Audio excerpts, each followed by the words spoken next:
আগে থেকে আমাদের যেসব পুরনো সদস্যরা এর আগে করে এসেছে তারা ছোট থেকেই বড় হয়েছে।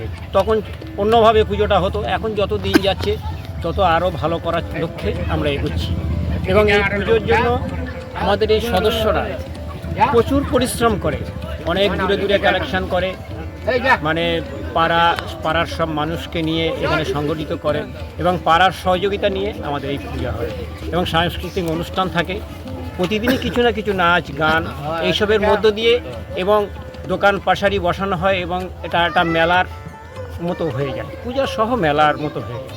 এবং পরিবেশটা খুব সুন্দর, এখানে কোনো অশান্তি ঝামেলা কোনো কিছু কোনো দিন হয়নি, হয়ও না, এবং খুব শান্তিপূর্ণভাবে আমরা এই পুজোটা শেষ করি। এবং অশোকনগর থানা এবং আমাদের সঙ্গে মাননীয় বিধায়ক উদ্বোধন করেন, উনি প্রতি বছরই আসেন এবং আমাদের সঙ্গে সহযোগিতার হাত বাড়িয়ে দেন। এছাড়া আমাদের প্রশাসন, অশোকনগরের থানা আছে এবং আমাদের যে আরও গ্রামের কিছু বিশিষ্ট মানুষ আছে তারাও আমাদের, এবং পঞ্চায়েত আছে আমাদের পূর্ণ সহযোগিতা করে। সহযোগিতা করে। আপনার নামও পরিচয়? আমার নাম উত্তম মন্ডল। বছর ধরে চলছে এই ক্লাবে 58তম বর্ষ। আর এই বাসন্তী পুজোর গুরুত্বটা কতটা? দেখুন, আমাদের পুজো মানে সব কিছু গুরুত্ব থাকে, কিন্তু আমাদের এই বাসন্তী পুজোটা আমাদের কাছে 1 নম্বর, আমাদের সব থেকে বড় উৎসব আমাদের। এই গ্রামের মানুষ কিভাবে এই পুজোয় প্রস্তুতি নিচ্ছেন? পুরো ধরেন এই বছর ঠাকুর বিসর্জন হয়ে যাচ্ছে, পরের দিন থেকে প্রস্তুতি শুরু। আচ্ছা আচ্ছা। আর বাসন্তী পুজোয় গ্রামের বাসীর মধ্যে ঐক্যটা কতটা? একদম সম্পূর্ণ 100%। আর মানে কারা কারা মানে এই ইসে আসছে? এতে জাতি ধর্ম নির্বিশেষে সবাই। আপনাদের মানে এই বাসন্তী পুজোর আকর্ষণটা কি আছে? পুজো আকর্ষণ বলতে সব কিছু, সাংস্কৃতিক যেরকম অনুষ্ঠান আমাদের আছে। এই যে প্যান্ডেল দেখছেন, থাইল্যান্ডের বৌদ্ধ মন্দির আদবে তৈরি করেছেন।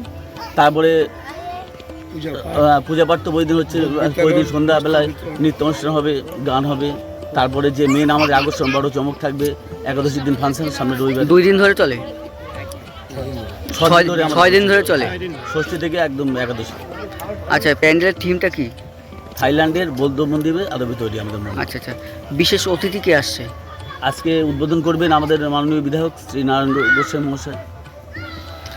এই বাসন্তী পুজো কি মানে পাড়ার তো প্রচুর একটা খরচা হয়, খরচাটা কীভাবে তুলছেন? আচ্ছা, আমরা দেখুন ছোট গ্রাম, সব জায়গাতে কালেকশন করি, এবার গ্রামের লোকও দেয়। সদস্যদের চাঁদা আছে আলাদা। আপনার নাম? আমার নাম উৎপল চ্যাটার্জি। মানে এই কমিটির কি আছে? আমি এক সদস্য। আর কিভাবে এইভাবে আপনারা প্রস্তুতি কয়দিন ধরে চলে? আমাদের ছেলেরা সত্য কথা বলতে অনেক পরিশ্রম করে। হ্যাঁ, আগে এই পুজোটা অনেক সিনিয়র যারা তারা করতেন, তাদের থেকে আর কি এরা জেনে এখন সিনিয়ররা সরে গিয়ে আমাদের এরা ছোটরা, এরা সবাই মিলে করে, খুব পরিশ্রম করে এই অনুষ্ঠানটা করে। প্রত্যেক বছরের তুলনায় কি এবছরে কিছু বড় পুজো এটা? প্রত্যেক বছরই বড় হয়, কিন্তু আরো ভালো হচ্ছে দিনকে দিন। এবছরে একটু বড় হচ্ছে, তাই তো? হ্যাঁ, অন্যতম অনেক কিছু আকর্ষণ হবে। কেমন আনন্দ করেন এই পুজোয়? প্রচুর আনন্দ।